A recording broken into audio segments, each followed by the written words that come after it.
Hi అండి, నేను మీ Gayatri. Welcome to my channel. నేనైతే ఇక్కడ వచ్చేసి తోటకూర వచ్చేసి 2 కట్టలు తీసుకున్నాను అనమాట. ఇట్లా శుభ్రంగా కడుక్కొని అట్లా ఒక గిన్నెలో తోటకూరను అలాగే కొద్దిగా సాల్ట్ వేస్తే ఇట్లా వాటర్ అనేది మొత్తం వచ్చేస్తుంది అనమాట.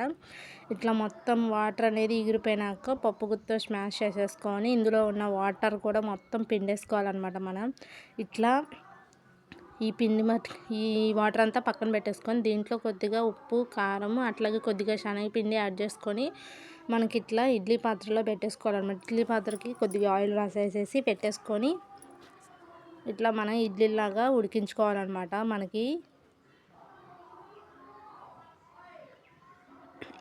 ఇప్పుడు అట్లాగే వీటిని ఇట్లా ఇడ్లీలా ఉడికిన తర్వాత వాటిని ముక్కలుగా కోసుకొని అలాగే ఆనియన్స్ కూడా రెడీ చేసుకోవాలి.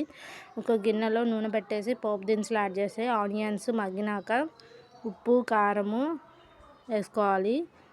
ఉప్పు, పసుపు ఇవి కూడా వేసేసుకొని కొంచెం వేగినాక ఉప్పు, పసుపు, కారం వేసుకొని తినేయటమే. తోటకూర లివర్ ఫ్రై అనమాట. ఇది ప్యూర్ వెజ్ అనమాట. చాలా టేస్టీగా ఉంటుంది. మరి ఇంకేం ఆలస్యం, మీరు కూడా ట్రై చేయండి. నాకు ఎట్లా వచ్చిందో నాకు కింద కామెంట్ చేయండి. Thank you for watching. Like చేయండి, షేర్ చేయండి, సబ్స్క్రైబ్ చేసుకోండి.